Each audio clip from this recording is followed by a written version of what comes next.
আমাদের নবাব বাহাদুরের কাছে ত্রৈমাসিক খাজনা জমা পড়েছে।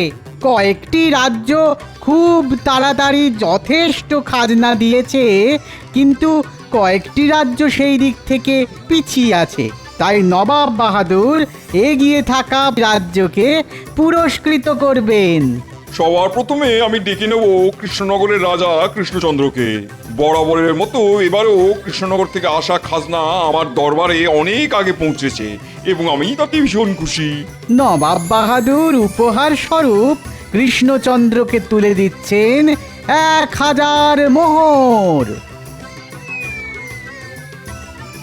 সাবাস কৃষ্ণচন্দ্র, তোমার রাজ্যে এত ভালো ফলন, এত ভালো মৎস্য চাষ, উন্নয়নে আমি খুশি।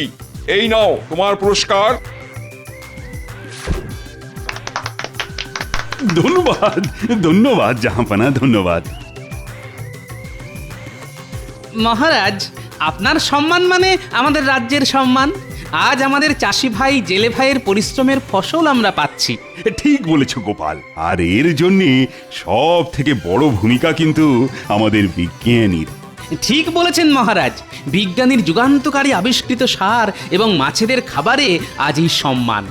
এরপর ডেকে নেব বর্ধমানের রাজাকে। তোমরাও বেশ যথেষ্ট খাজনা দিয়েছো, তাই তোমরা পাবে 500 মোহর উপহার।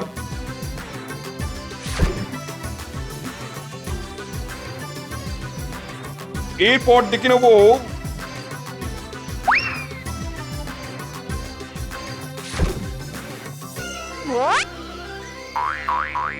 সব শেষে আসবে খাম্বাজ রাজ। খাম্বাজ রাজ্য থেকে এবার প্রাপ্ত খাজনার পরিমাণ খুবই নগণ্য, তাই শর্তানুযায়ী আমি খাম্বাজ রাজ্যের থেকে 500 বিঘা জমি শাস্তি স্বরূপ কেড়ে নিলাম।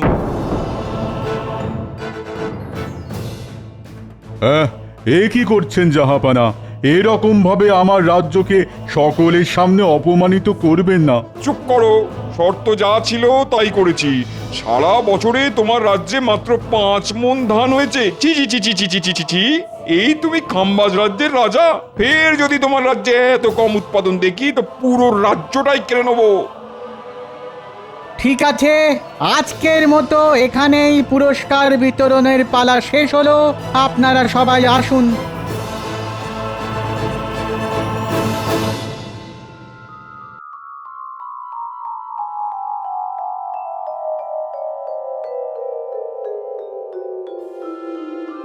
হায় হায় হায় হায় হায় হায়, আমার কি সর্বনাশ হলো! মহারাজ, এত সহজে ভেঙে পড়বেন না, আমাদেরকে ঘুরে দাঁড়াতেই হবে। কিন্তু ঘুরে দাঁড়াবো যে, তার জন্যে আমাদের তো সেরকম আবহাওয়া নয় যে যে আগামী 3 মাসের মধ্যেই মাঠে একেবারে সোনার ফসল ফলিয়ে দেব। দেখুন মহারাজ, কৃষ্ণচন্দ্রের রাজ্যের মাটি আর আমাদের রাজ্যের মাটির মধ্যে এমন কোনো আহামরি পার্থক্য নেই। তবুও কৃষ্ণচন্দ্রের রাজ্য আমাদের থেকে শতগুণে এগিয়ে। তার কারণ ওদের রাজ্যের জমিতে ব্যবহার করা সার এবং পরিচর্যা, পুকুরে দেওয়া মাছেদের খাবার, এই সব কারণেই ওই রাজ্যের উৎপাদন বেশি। তাহলে এক্ষুনি কৃষ্ণনগরের কাছে ওদের চাষ আবাদের পদ্ধতি বিস্তৃত বর্ণনা জানতে চেয়ে চিঠি লিখে পাঠাও। না মহারাজ, কৃষ্ণচন্দ্র কখনোই আমাদেরকে ওদের রাজ্যের সমৃদ্ধির গোপন রহস্য নিজে থেকে বলতে চাইবে না। তাছাড়া ছলে বলে কুশলে কৃষ্ণচন্দ্রকে রাজি করানো গেলেও মাঝে বাধা হয়ে দাঁড়াবে ওই গোপাল। তাই জন্য অন্য কোনো উপায়ে সব জানতে হবে। পেয়ে গেছি কোন মন্ত্রী।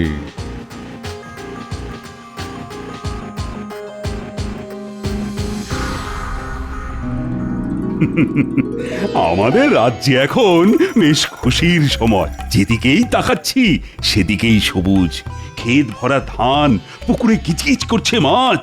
তারপর গতকাল বাংলার নবাবের কাছ থেকে সব থেকে বেশি খাজনা দেওয়ার জন্য পুরস্কারও পেয়েছি। সবই মহারাজ আপনার আশীর্বাদে। আপনার মতন প্রজাবৎসল রাজা না থাকলে আমাদের রাজ্যে এরকম উন্নতিই হতো না। গোপাল, তুমি তোমার তেল দেওয়াটা বন্ধ করো। হাটে তেলের দাম কিন্তু এখনো কমেনি।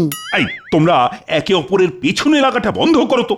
আমি তোমাদেরকে একটা সুখবর শোনাতে চলেছি। তোমরা প্রত্যেকে নিজেদের কাজ সুষ্ঠুভাবে করো, তাহলে এর পরের বছরেও আমরা যথেষ্ট খাজনা জমা করতে পারবো। সবই তো হলো মহারাজ, এই আনন্দে যদি একটু পেট পুজোর ব্যবস্থা হতো তাহলে মন্দ হতো না। জানি জানি তুমি এরকমই একটা বায়না করবে, আর সেটা আমি আগে থেকেই বুঝতে পেরেছি, আর তাই আগে থেকেই পেট পুজোরও বন্দোবস্ত করে রেখেছি। উমা, খাবার কি শুধু গোপালের জন্যই? আমরা সবাই ব্রাত্য। আরে না না না, সকলের জন্যই আছে, এই সে এলো বলে।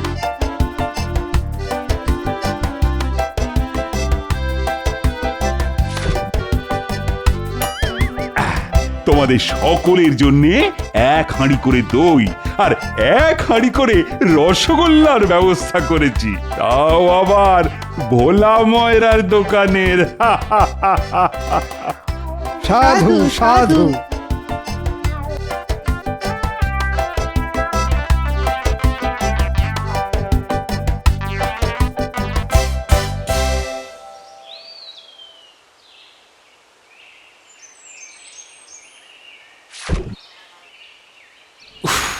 বাবা কি গরম! রসগোল্লা খাওয়ার জন্য মনটা কেমন আনচান আনচান করছে। এখনই কটা রসগোল্লা পেটে পুরে দিই।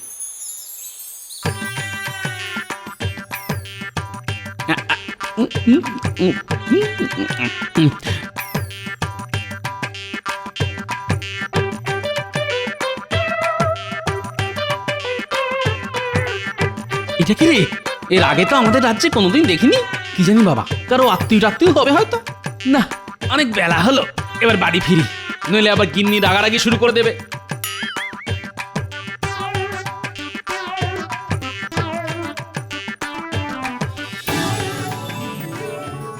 ওই গো, ও গিন্নি, কোথায় গেলে গো?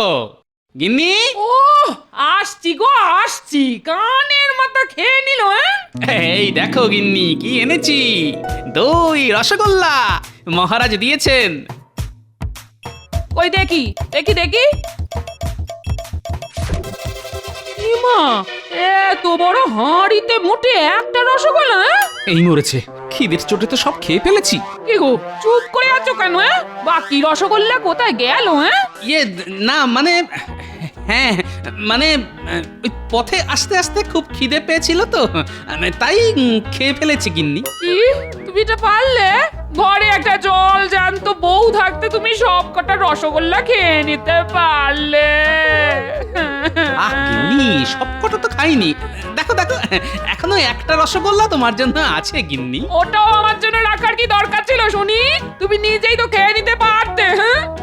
এই দেখো, রাগ করছো কেন? আমার আমার মান তো শোনা, রাগ করে না। গিন্নি, আমি তোমাকে ভোলার দোকানের রসগোল্লা কিনে খাওয়াবো। হ্যাঁ, রাগ করেন না শোনা মনা। ও গিন্নি, কি গো? ভাল লাগে না, যাও। এই ছাড়ো। ও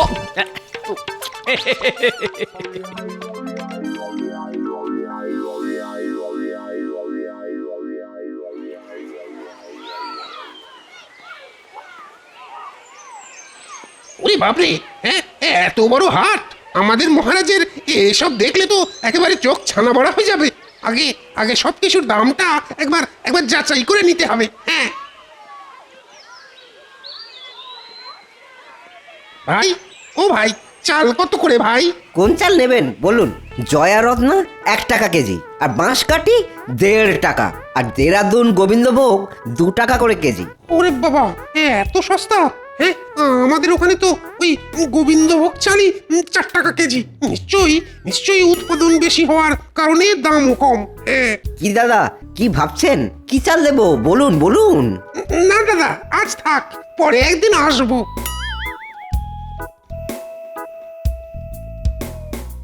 রুই কাতলা শিঙ্গি সব কম দামে 1 টাকা কেজি মাত্র। নিয়ে যান নিয়ে যান নিয়ে যান। ওরে বাবা, মাছও দেখছি জলের দরে বিক্রি হচ্ছে।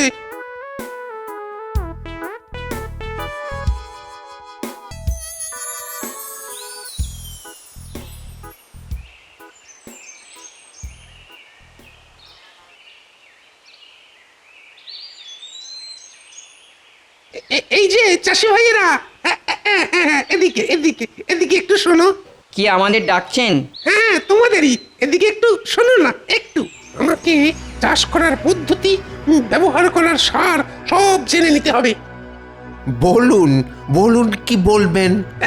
বলছি, শোনো না, ওই আমারও না চাষ করার অনেক দিনের ইচ্ছে, ওই কিন্তু করতে পারছি না। কেন দাদা, জমির অভাব নাকি? না না, জমি আমার অনেক আছে, অনেক জমি। আমার শ্বশুর তো জমিদার, আর শ্বশুরের একমাত্র মেয়েকে আমি বিয়ে করেছি। তাহলে চাষ করুন, কে বারণ করেছে? ওখানেই তো মুশকিল ভাই, কি চাষ করব, কখন চাষ করব, সেটাই ঠিক মতো বুঝি না। তোমরা যদি একটু আমাকে বুঝিয়ে বলতে তাহলে খুব ভালো হতো। হা হা হা হা হা। এই ব্যাপার, চাষ খুব একটা কঠিন ব্যাপার না, তবে পরিচর্যাটাই আসল ব্যাপার। আমরা তো মোটামুটি 3 রকম ধান ফলাই, আউশ, আমন আর বোরো। আর শীতকালে রবি শস্য, গাজর, ফুলকপি, শাকসবজিও চাষ করি। বাহ বাহ, তোমরা কত কিছু জানো। এটাই তো আমাদের পেশা, আর আমরা জানবো না? আচ্ছা আচ্ছা, কিভাবে চাষ করো আর কি সার দাও? ধান চাষের ক্ষেত্রে প্রথমে তো বীজ ধান বুনতে হয়, তারপর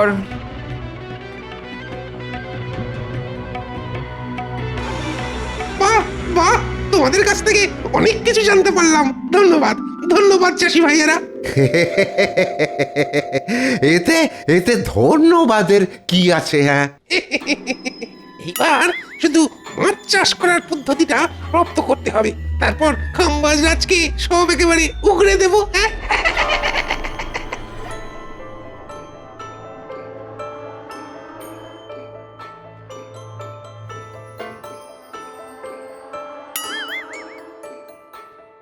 এই টেকো ব্যাটা কি রে, মাঝে মাঝে রাস্তায় দেখি। যে হোক বাবা, আমায় এখন বাজার নিয়ে বাড়ি ফিরতে হবে, নইলে আবার গিন্নি অশান্তি শুরু করে দেবে।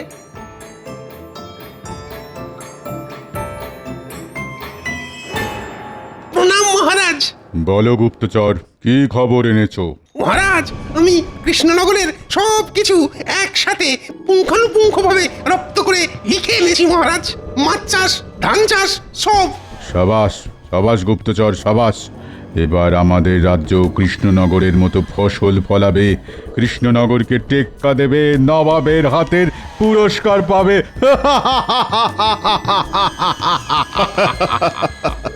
মহারাজ, চাষি ভাইদের সাথে আমি বেশ ভালো মতন বন্ধুত্ব করেছি। এরপর ওদের কাছ থেকে শীতকালের রবি শস্য চাষের পদ্ধতিও জেনে ফেলবো মহারাজ। সাবাস গুপ্তচর, তুমি এই টুলির মতো একেবারে কৃষ্ণনগরে সেঁটে যাও। যখন যা তথ্য পাবে তৎক্ষণাৎ আমাকে জানাবে। অবশ্যই মহারাজ, অবশ্যই, নিশ্চয়ই জানাবো। আচ্ছা ঠিক আছে, এখন এসো। আমার বকশিসটা মহারাজ। মন্ত্রী, গুপ্তচরকে 100 মোহর বকশিস দিয়ে দাও। যথাজ্ঞা মহারাজ।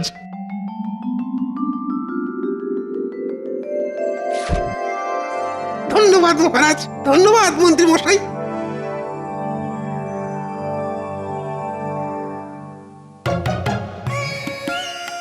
আমাদের নবাব বাহাদুরের কাছে ত্রৈমাসিক খাজনা জমা পড়েছে। প্রতিবারের মতো এবারেও কয়েকটি রাজ্য খুব তাড়াতাড়ি যথেষ্ট খাজনা দিয়েছে, কিন্তু কয়েকটি রাজ্য সেই দিক থেকে পিছিয়ে আছে। তাই নবাব বাহাদুর এগিয়ে থাকা প্রথম রাজ্য দুটিকে পুরস্কৃত করবেন। এবার সব থেকে বেশি খাজনা জমা করেছে এ কি, খাম্বাজ রাজ্য? হ্যাঁ জাহাপানা, খাম্বাজ রাজ্য এবার সব থেকে বেশি খাজনা জমা দিয়েছে। সাবাস খাম্বাজ রাজ, আমি তোমার উপরে বেশ খুশি। প্রথম পুরস্কার হিসেবে 1000 মোহর তুলে দিচ্ছি খাম্বাজ রাজের হাতে।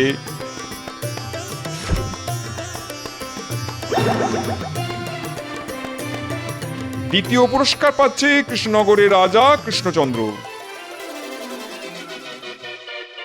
ছি ছি কৃষ্ণচন্দ্র, আমি তোমার কাছে এটা আশা করিনি। তুমি বরাবর সব থেকে বেশি খাজনা দাও, এবার কি করে খাম্বাজ রাজ্য তোমার রাজ্যের থেকে বেশি শস্য উৎপাদন করলো? হ্যাঁ, সেটা তো আমিও বুঝতে পারছি না।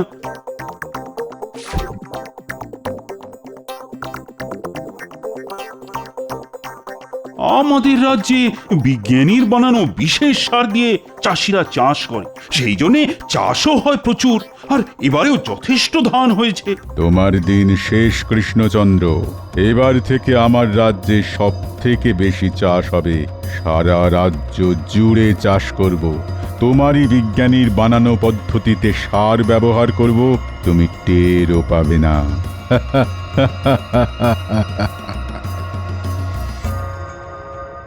মহারাজ, আমাদের অতি সত্বর একটা ব্যবস্থা নিতে হবে, নইলে কিন্তু খুব মুশকিল হয়ে যাবে। আচ্ছা গোপাল, খাম্বাজ রাজের একটা কথা খেয়াল করলে? কোন কথা মহারাজ? ওই যে আমাদেরই বিজ্ঞানীর বানানো পদ্ধতিতে সার বানাবে আর আমাদের থেকেও বেশি চাষ করবে, কিন্তু খাম্বাজ রাজ সেটা জানবে কি করে? গুপ্তচর মারফতও জানতে পারে। হ্যাঁ, ঠিক ঠিক বলেছ গোপাল। বিজ্ঞানী কখনো সার প্রস্তুতির কথা কাউকে বলে দেবে না, ওরা নিশ্চয়ই কোনো চাষির কাছ থেকে জেনেছে। এবার কোন চাষি কাকে কি বলেছে এত বড় রাজ্যে সেটা বোঝাও মুশকিল।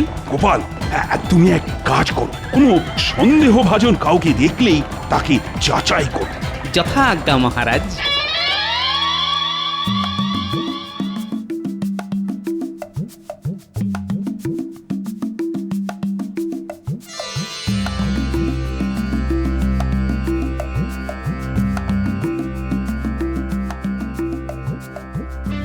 হলো কি? তুমি সেই বিকেল থেকে এদিক থেকে ওদিক আর ওদিক থেকে এদিক করছো। চিন্তায় গিন্নি, চিন্তায়। আমাদের রাজ্যে শনির নজর লেগেছে, বুঝলে? ইমা, ভর সন্ধেবেলা কি অলক্ষণে কথা বলছো তুমি? আরে অলক্ষণে নয় গো গিন্নি, সত্যি। আমাদের চাষিরা এত কষ্ট করে চাষ করে, তার ফলস্বরূপ আমরা প্রতি 3 মাস অন্তর ভালো মতন খাজনা নবাবকে দিতে পারি।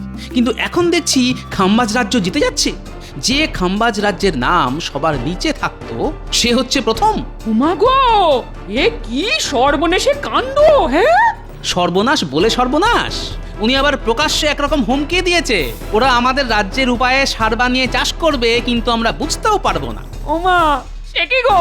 তার মানে নিশ্চয়ই গোপনে গোপনে গুপ্তচর এসেছে আমাদের রাজ্যে। হ্যাঁ, কিন্তু কে সেই গুপ্তচর সেটাই জানতে হবে। হলেও হতে পারে, ওই লোকটা হলেও হতে পারে। কোন লোকটা? পরে বলবো গিন্নি, পরে বলবো। এখন দুটো খেতে দাও দেখি, খুব খিদে পেয়েছে।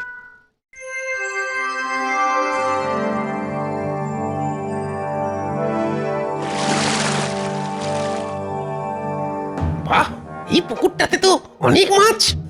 দাদা, কিসের চার দিয়েছেন মাছ ধরার জন্যে? এই তো ওই শুধু কেঁচো দিয়েই দাদা।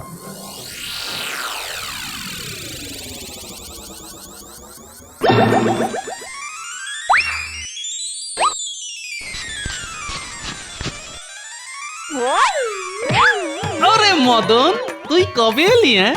বুকে আয় ভাই, বুকে আয়।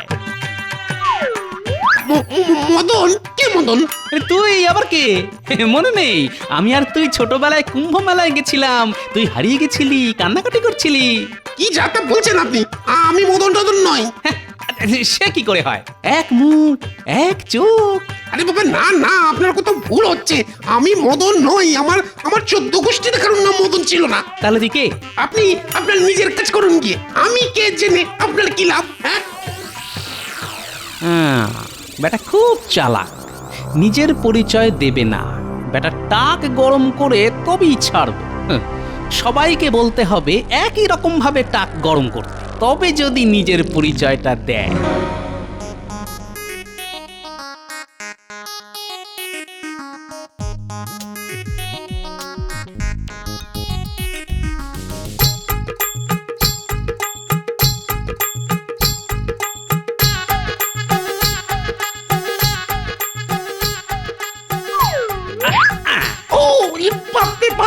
আরে মদনা, জানিস আজকে তোর মতন আরেকটা লোককে দেখলাম। টাক একবারে গরম হয়ে গেল যে। বাবা, কি দাদা, তখন থেকে মারছেন কেন বলেন তো? আমি মদন নই। আরে দূর দূর, কিছু মনে করো না ভাই, আমি ভাবলাম মদন।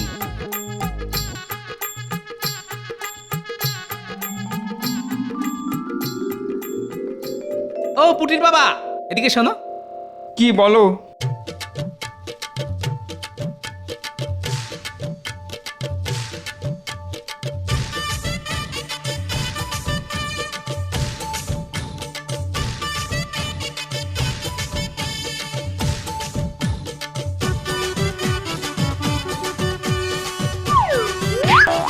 ওরে মদন রে, কতদিন পরে তোকে দেখলাম রে। ভাই কবে এলি ভাই? আমাদের বাড়ি চল। কোথায় আছিস ভাই? দূর বাবা, কে মদন? কোথাকার মদন? হ্যাঁ, কি যাতা বলছিস তুই? তুই তো আমাদের হারিয়ে যাওয়া বন্ধু মদন। তোকে এরকম টাকে মারলে রেগে যেতিস। উফ, ওরে বাবা, মারছিলি কেন? এই মদন, বল না ভাই, তুই কবে এলি? তুই না বললে আবার টাক গরম করবো। উফ, এই তো আচ্ছা মুশকিল। হ্যাঁ, তুই বলবি নাকি? বলছি বলছি বলছি আমাকে আমাকে খাম্বাজ রাজা পাঠিয়েছে কৃষ্ণনগরের ওই চাষাবাদ সবকিছু পুঙ্খানুপুঙ্খ জেনে ওনাকে বলতে। তাহলে আমাদের রাজ্যেও ভালো ফলন হবে আর কি। ও, এই ব্যাপার। তুই এই সব কিছু লিখে দিবি আর নবাবের সামনে গিয়েও বলবি, নইলে মেরে তোর টাক একেবারে গরম করে দেবো। আচ্ছা, ঠিক আছে ঠিক আছে। কি কাম্বাজরাজ, তুমি তার মানে এই উপায়ে কৃষ্ণনগরকে হারিয়েছো? ছি ছি ছি ছি ছি ছি ছি। না ইয়ে মানে ওসব মানে শুনবো না। আজ থেকে তোমার রাজ্যের 1000 বিঘা জমি আমি কৃষ্ণনগরের নামে করে দিলাম। ফের যদি এরকম নকল করতে দেখি, তোমার পুরো রাজ্যটাই ওদের দিয়ে দেবো। ক্ষমা করুন জাহাপানা, জাহাপানা ক্ষমা করুন, ভুল হয়ে গেছে। আমরা তাহলে এখন আসি। হ্যাঁ এসো। চলি হে টেকো মদন।